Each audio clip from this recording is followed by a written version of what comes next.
third grade. It's me, Miss Phelps, and we are going to work on math again today. So let's get started. Today we are going to represent one-step multiplication and division problems within 100 using strip diagrams and equations. How are we going to do this? We are going to read a word problem and create a strip diagram and equation for the problem. And we're also going to look at a word problem and determine which strip diagram goes with the problem. Why are we going to do this? Well, it's important to be able to represent what a word problem is asking us to do. So let's get started. Here is our important vocabulary for today. We have three words. The first word is multiplication. And when we multiply, we're combining equal amounts. So in this example, we're combining 3 plus 3 plus 3 plus 3. So we're doing repeated addition. A faster way to do repeated addition is with multiplication. So I have 1, 2, 3, 4 groups, and there's 3 in each group. So that's showing me there are 4 groups of 3. Remember that X means groups of. We are also going to talk about the word divide.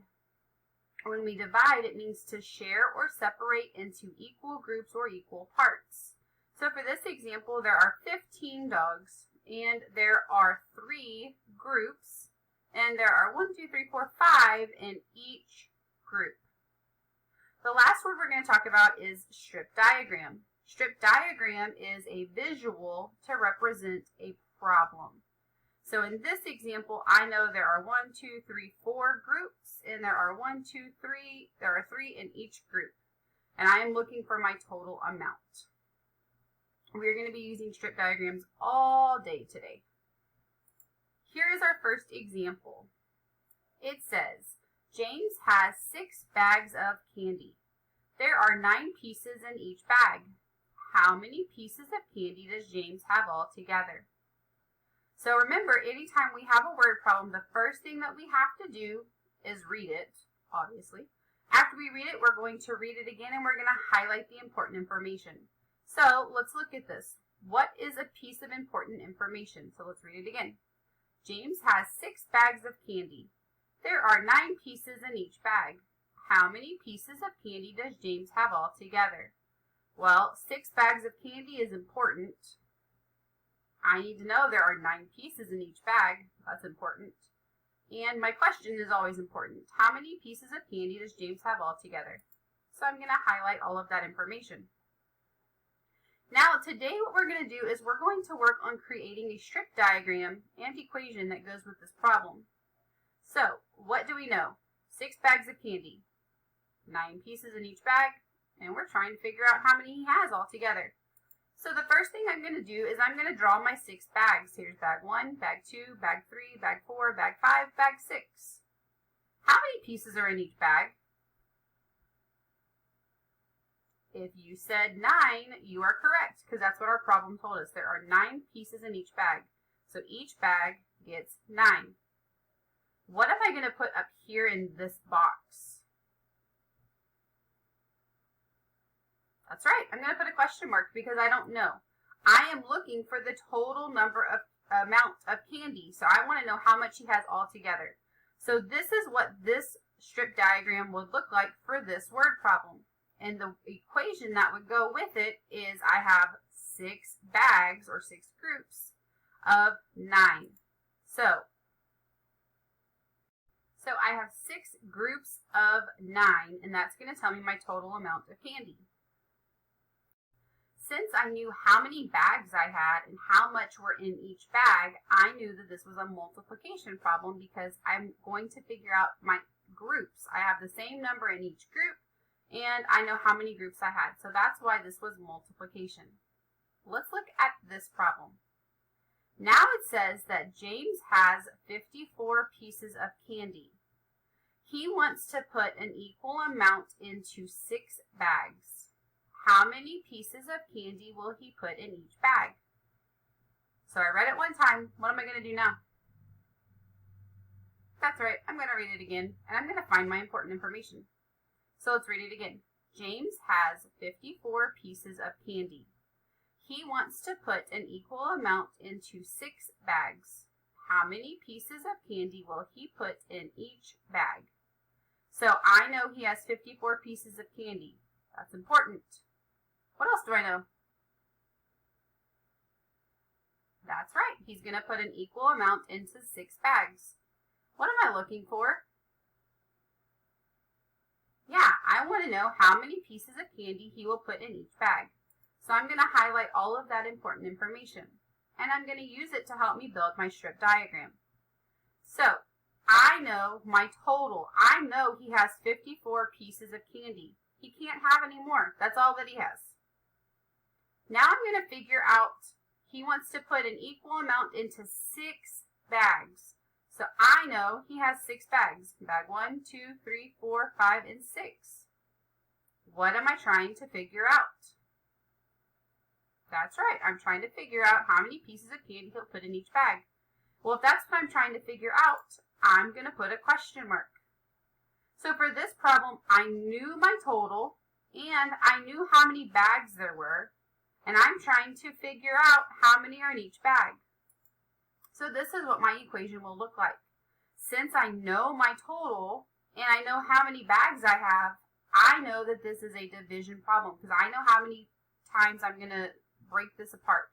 So I'm going to have 54 pieces and I'm going to put them in 6 bags. So I'm going to go 1, 2, 3, 4, 5, 6, 7, 8, 9, 10, 11, 12, 13, 14, 15, 16, 17, 18, all the way up to 54 to figure out how many are in each bag.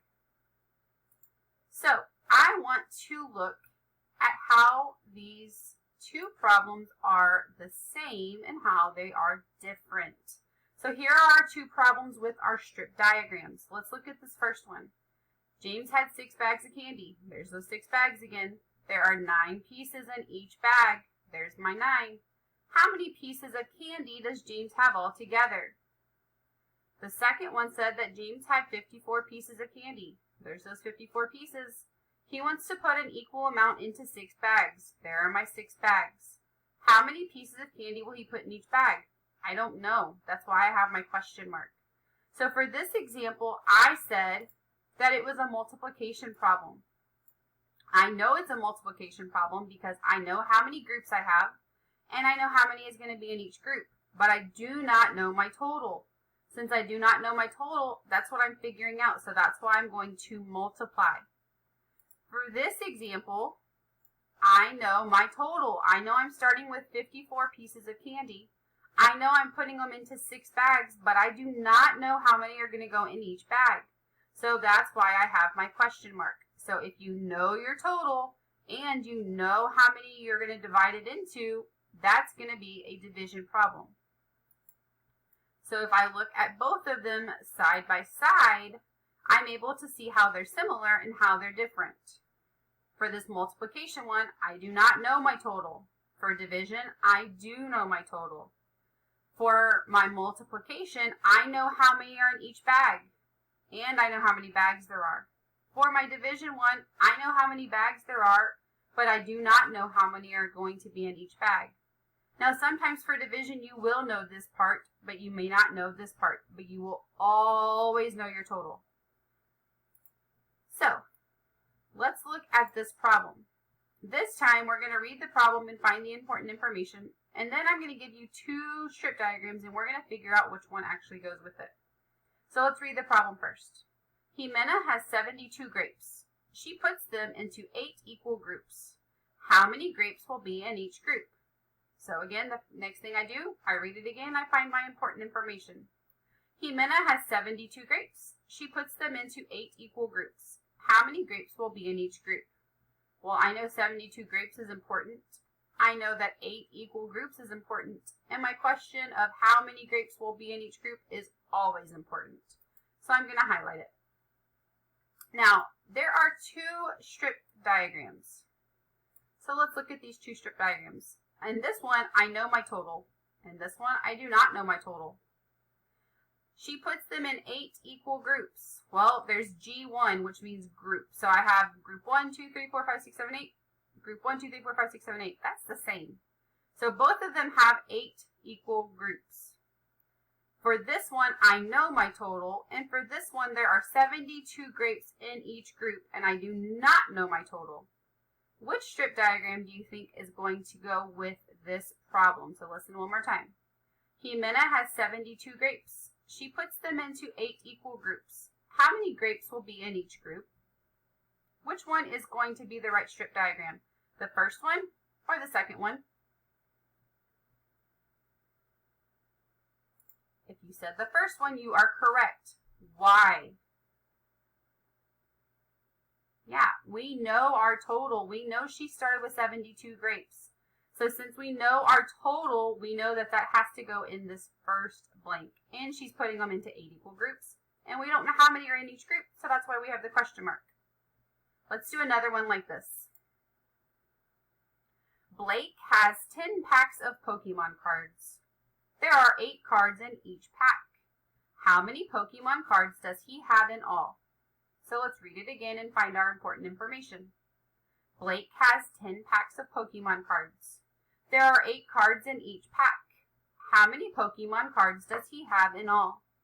Well, it's important for me to know he has 10 packs of Pokemon cards and that there are 8 cards in each pack. And then, of course, how many Pokemon cards does he have in all? That's my question. That's important.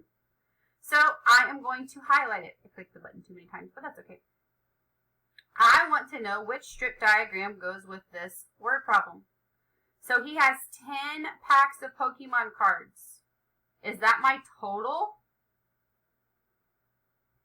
No, that's not my total. That's how many groups I have. So this one says that there's pack 1, 2, 3, 4, 5, 6, 7, 8. But it doesn't say he has 8 packs. It says that he has 10 packs. So 1, 2, 3, 4, 5, 6, 7, 8, 9, 10. There's my 10 packs. There are 8 in each pack. Here are 8 in each pack. And I am looking for my total. I don't know how many he has altogether. So that's what I'm looking for. So this is a multiplication problem. So I'm going to highlight that one because that's the one that I'm looking at and I'm looking for. So let's review what we talked about. We represented one-step multiplication and division problems within 100 using strip diagrams and equations.